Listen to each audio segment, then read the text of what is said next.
Welcome back to the show, everyone. Today we're taking a close look at GAIL India Limited, a major player in India's natural gas sector. This is a Maharatna company, deeply involved in everything from natural gas transmission and marketing to petrochemicals, LPG, and even city gas distribution. That's right. GAIL is a behemoth in the energy infrastructure space. They've just released their audited financial results for the fourth quarter and the full financial year ended March 31st, 2025. The board of directors approved these results in their meeting on May 13th, 2025. We've got both standalone and consolidated numbers to go through. Excellent. Let's start with the standalone financials for GAIL. How did they fare in Q4 FY25 and for the full year? Let's begin with revenue from operations. Okay, on a standalone basis for Q4 FY25, GAIL reported revenue from operations of 35,707.45 crore rupees. And how does that compare year over year? So Q4 FY25 versus Q4 FY24? Compared to Q4 FY24, where revenue was 32,334.50 crore rupees, that's a healthy increase of about 10.43%. What about sequentially, Q4 FY25 versus Q3 FY25? Sequentially, revenue is up from 34,957.76 crore rupees in Q3 FY25, an increase of around 2.14%. So positive on both fronts for Q4 revenue.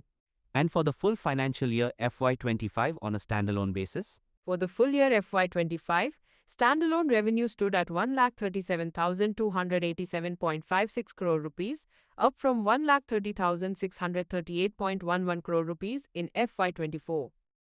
That's an increase of about 5.1% year over year for the full year. Got it.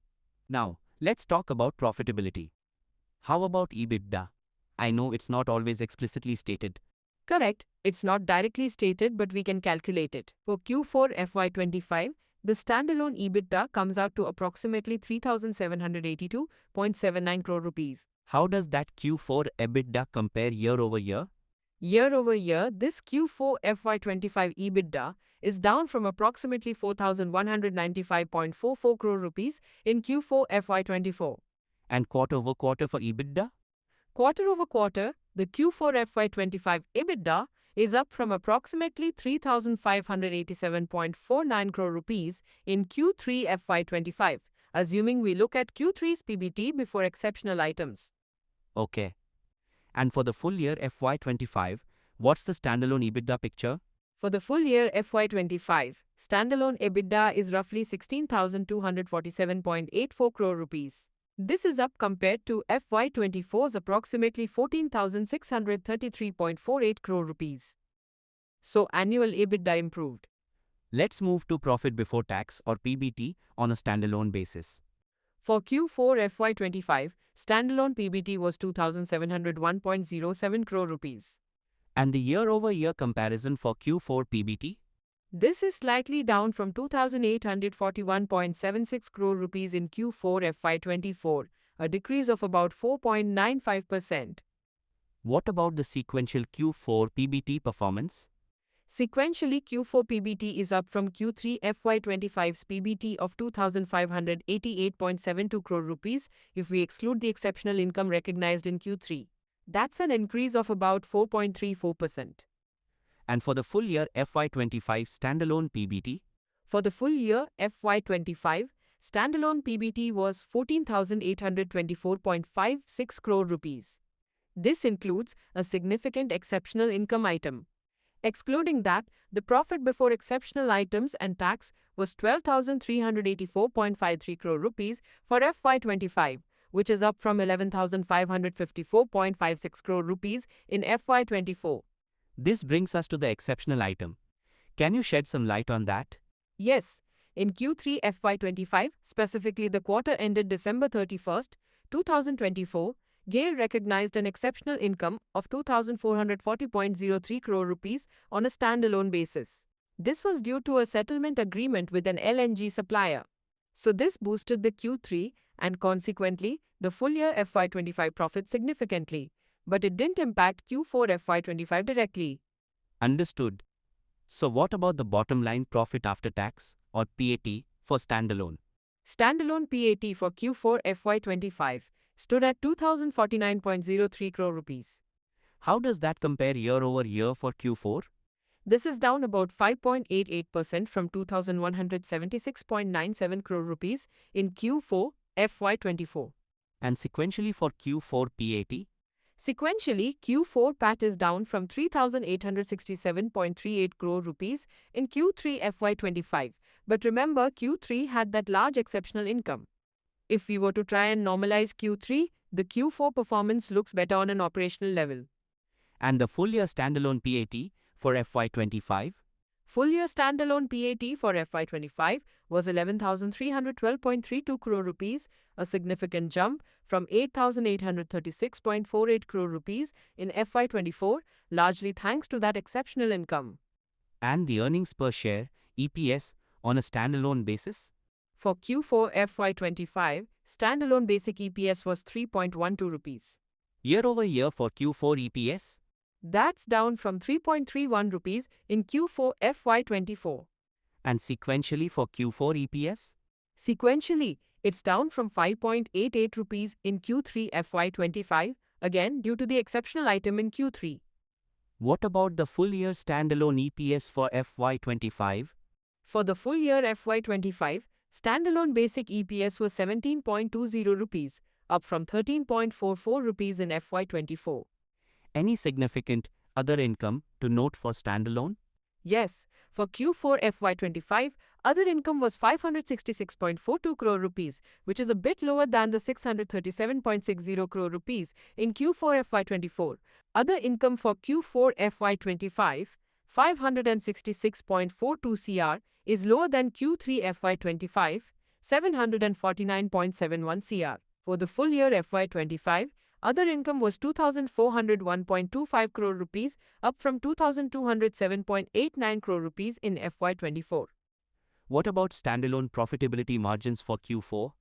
The standalone PBT margin for Q4 FY25 before exceptional items would be around 7.56%. The PAT margin is about 5.74%. For the full year FY25, including the exceptional item, the PAT margin is a strong 8.24%. Now let's shift to the consolidated financials for GAIL. How do these numbers look, starting with revenue from operations? On a consolidated basis for Q4 FY25, GAIL reported revenue from operations of 36,551.15 crore rupees. How does that Q4 consolidated revenue compare year over year and quarter over quarter? Year over year, it's up by 11.32% from 32,833.24 crore rupees in Q4 FY24. Quarter over quarter, it's slightly down by about 1.04% from 36,937.05 crore rupees in Q3 FY25. And for the full financial year, FY25 on a consolidated basis? For the full year FY25, consolidated revenue was 1,42,291.42 crore rupees, up from 1,33,499.54 crore rupees in FY24. That's an increase of about 6.58%. Okay, and consolidated EBITDA for Q4 and the full year? For Q4 FY25, the consolidated EBITDA calculates to approximately 4,207.47 crore rupees. How does that Q4 consolidated EBITDA compare YoY and QQ? Year over year, this Q4 FY25 EBITDA is down from approximately 4,499.51 crore rupees in Q4 FY24. Quarter over quarter, it's up from approximately 3,940.65 crore rupees in Q3 FY25. Again, using PBT X exceptional for Q3 parent for consistency. And full year FY25 consolidated EBITDA? For the full year FY25, consolidated EBITDA is roughly 18,703.51 crore rupees, up from 16,917.68 crore rupees in FY24. Let's look at the consolidated profit before tax, PBT. For Q4 FY25, consolidated PBT was 3,240.00 crore rupees. This figure is after accounting for the share of profit from associates and joint ventures and before the exceptional item, which as we noted was booked in Q3. How does that Q4 consolidated PBT compare YoY and QoQ? Year over year, Q4 PBT is up 4.54% from 3,099.27 crore rupees in Q4 FY24. Sequentially, Q4 PBT is up nicely by about 14.41% from Q3 FY25's PBT of 2,832.01 crore rupees. This is Q3 PBT after JVs, associates but before the exceptional item. And for the full year FY25 consolidated PBT, For the full year FY25, consolidated PBT stood at 16,095.51 crore rupees. If we exclude the exceptional income of 2,440.03 crore rupees, the PBT before exceptional items would be 13,655.48 crore rupees, which is up from 12,595.01 crore rupees in FY24. and the consolidated profit after tax PAT, Consolidated PAT for Q4 FY25 was 2,505.61 crore rupees. YoY and QoQ comparison for Q4 consolidated PAT, Year over year, it's up slightly by 1.26% from 2,474.31 crore rupees in Q4 FY24. Sequentially, it's down from 4,084.24 crore rupees in Q3 FY25 due to that exceptional income in Q3. full year consolidated PAT for FY25, Full year consolidated PAT for FY25 was 12,462.87 crore rupees, a significant increase from 9,902.81 crore rupees in FY24. and the consolidated earnings per share EPS, For Q4 FY25, consolidated basic EPS was 3.79 rupees. YoY and QQ for Q4 consolidated EPS, Year over year, that's up from 3.75 rupees in Q4 FY24. Sequentially, it's down from 6.21 rupees in Q3 FY25. Again, Q3 boosted by exceptional income. full year consolidated EPS for FY25, For the full year FY25, consolidated basic EPS was 18.93 rupees, up from 15.06 rupees in FY24. how do the consolidated profitability margins look, especially compared to standalone? For Q4 FY25, the consolidated PBT margin before exceptional after JV/ESOC share is about 8.86% and the PAT margin is around 6.86%. These are generally a bit higher than the standalone margins for Q4, suggesting positive contributions from subsidiaries and JVs. For the full year FY25, the consolidated PAT margin, including the exceptional item, is about 8.76%. Let's delve into the segment performance. What are the key takeaways from the standalone segments first? On a standalone basis for FY25, natural gas marketing is the largest revenue generator at over 1,06,000 crore rupees, but its profit before interest and tax or PBIT was around 7,446 crore rupees. Transmission services, natural gas and LPG had revenues of about 11,900 crore rupees and contributed a very strong PBIT of nearly 5,910 crore rupees. Petrochemicals saw revenues of about 8,000 crore rupees but had a PBIT loss of about 37 crore rupees for the year. This segment can be cyclical. LPG and liquid hydrocarbons had revenues of over 5,000 crore and a PBIT of around 1,149 crore. The other segment, which includes CGD, E&P, etc., on a standalone basis, had revenues of about 1,909 crore and PBIT of 515 crore. And how does the segment picture change when we look at the consolidated numbers? Consolidated segment performance for FY25 shows some interesting shifts. Natural gas marketing revenue is much larger at over 1,44,000 crore rupees, with a PBIT of around 7,795 crore. Transmission services remain similar. Petrochemicals revenue and PBIT are also similar to standalone. LPG and liquid hydrocarbons similar. The big difference is city gas, which on a consolidated basis shows revenues of over 6,000 crore rupees and a PBIT of about 742 crore. This highlights the contribution from GAIL's city gas distribution, JVs and subsidiaries. The other segment on a consolidated basis also sees higher revenue, over 1,166 crore rupees and PBIT around 467 crore rupees. What about the balance sheet? Any key highlights from standalone and consolidated views as of March 31st, 2025? On a standalone basis, GAIL's total equity stood at 70,563.69 crore rupees. Total debt borrowings was around 13,576.76 crore rupees. 9,259.30 non-current, plus 4,317.46 current. On a consolidated basis, total equity attributable to owners was 78,422.45 crore rupees, with an additional 242.93 crore rupees for non-controlling interests. Consolidated total debt was around 16,307.37 crore rupees, 10,781.04 non-current, plus 5,526.33 current. The consolidated balance sheet is naturally larger due to the inclusion of subsidiaries and JVs. And cash flows? Any significant movements there? Looking at the standalone cash flow for FY25, net cash from operating activities was strong at 15,568.28 crore rupees. Net cash used in investing activities was 6,055.91 crore rupees, largely due to purchase of fixed assets. Net cash used in financing activities was 9,211.84 crore rupees, mainly due to repayment of borrowings and dividend payments. For the consolidated figures in FY25, net cash from operating activities was 15,735.04 crore rupees. Net cash used in investing activities was 6,737.79 crore rupees. Net cash used in financing activities was 8,940.85 crore rupees.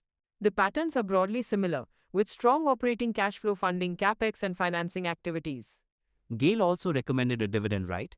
Yes, the board has recommended a final dividend of 1 rupee per equity share, which is 10% of the face value of 10 rupees. This is for FY 2024-25 and is subject to shareholder approval. The report also mentions this is in addition to an interim dividend of 6.50 rupees per equity share already paid during the year. So a total dividend of 7.50 rupees per share for FY25 if the final one is approved. Are there any other significant notes or events from the reports we should touch upon? A few key things. The company has ongoing appeals before APTEL regarding certain PNGRB tariff orders, and some customers have also challenged these in court. Adjustments, if any, will be made when these are finally decided. There's a long-standing CESTAT order confirming a differential central excise duty demand of 2,889 crore rupees plus interest and penalty related to NAPTA classification. GAIL has appealed this to the Supreme Court and obtained a stay subject to a deposit and security. The company believes the outcome will be favorable. The exceptional income of 2,440.03 crore rupees in Q3 FY25 from an LNG supplier settlement is a major one-off. GAIL is also confident of recovering outstanding dues of about 870.86 crore rupees from Nagarjuna Fertilizers and Chemicals Limited. The report also confirms that funds of 1,575 crore rupees raised via private placement in December 2022 were utilized for the stated objects of refinancing capex with no deviation. And importantly, GAIL has no outstanding defaults on loans or debt securities. Their total financial indebtedness stood at 13,576.75 crore rupees as of March 31, 2025. Now, a very critical part, the auditor's report. What did the joint statutory auditors, Arun K. Agarwal and Associates and Ravi Rajan and Company, LLP, have to say for both standalone and consolidated results? For both the standalone and consolidated financial results for the year ended March 31, 2025, the auditors have issued an unmodified opinion. This means they believe the financial statements give a true and fair view and comply with accounting standards. That's a positive sign. Were there any emphasis of matter paragraphs? Yes, for both standalone and consolidated reports, they included emphasis of matter paragraphs drawing attention to the ongoing PNGRB tariff order litigations, Note 3, the CESTAT order on NAPTA classification and the pending Supreme Court appeal, Note 4, the recoverable outstanding dues from Nagarjuna Fertilizers, Note 6. The auditors clarified that their opinion is not modified in respect of these matters. These are essentially disclosures of significant ongoing issues that users of the financial statement should be aware of. Anything else in the other matters section of the auditor's reports? Yes, for the standalone report, they mention that their audit doesn't cover the company's proportionate share in jointly controlled operations, which are based on statements from operators. For the consolidated report, other matters are more extensive. They state that their opinion, insofar as it relates to amounts and disclosures for certain subsidiaries, associates, and joint ventures, is based on the audit reports of other auditors or on unaudited management certified financial information. For instance, 7 subsidiaries' results contributing significant revenue were audited by other auditors. The group's share of profit from several JVs and associates was also based on reports from other auditors or management certified data. This is quite standard for large consolidated financials. They also noted that comparative figures were audited by predecessor joint statutory auditors. So, overall, an unmodified opinion is good news, with the EOMs highlighting known contingencies. Exactly. No red flags like qualifications or adverse opinions from the auditors. So, summing up the performance and looking ahead, what's the outlook for GAIL? GAIL has delivered a mixed performance in Q4 FY25 on a standalone basis, with revenue up but PBT/PAT down year-over-year, though quarter-over-quarter operational PBT is up. The full year FY25 standalone numbers are significantly boosted by the exceptional income. Consolidated results show a similar trend, with Q4 revenue up year-over-year but slightly down quarter-over-quarter, while operational PBT has improved.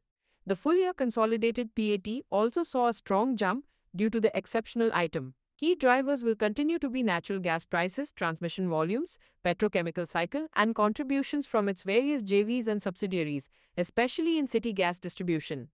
Risks include regulatory changes, like tariff orders, volatility in commodity prices, project execution for their capex plans, and the outcome of the pending litigations mentioned in the emphasis of matter. Disclaimer: we advise investors to check with certified experts before taking any investment decisions. What are the main takeaways from GAIL's FY25 performance? The main takeaways are: 1. Strong operating cash flows for both standalone and consolidated operations. 2. The exceptional income from the LNG settlement significantly boosted FY25 profitability, particularly in Q3.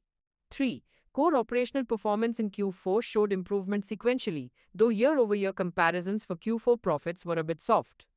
4. The petrochemical segment was a drag on standalone profitability for the full year. 5. The auditors have given a clean, unmodified opinion, which provides comfort, although the EOMs highlight ongoing legal and recovery matters. 6. The company is rewarding shareholders with a decent total dividend for the year. That's a comprehensive overview. GAIL seems to be navigating a complex environment with some strong operational aspects, a significant one-off gain, and the usual PSU-related contingencies. Precisely. It will be interesting to see how they build on this in FY26, especially without that large exceptional income. Thanks for tuning in to our analysis of GAIL's Q4 and FY25 earnings. We'll be back soon with more financial breakdowns. Don't forget to subscribe for future updates.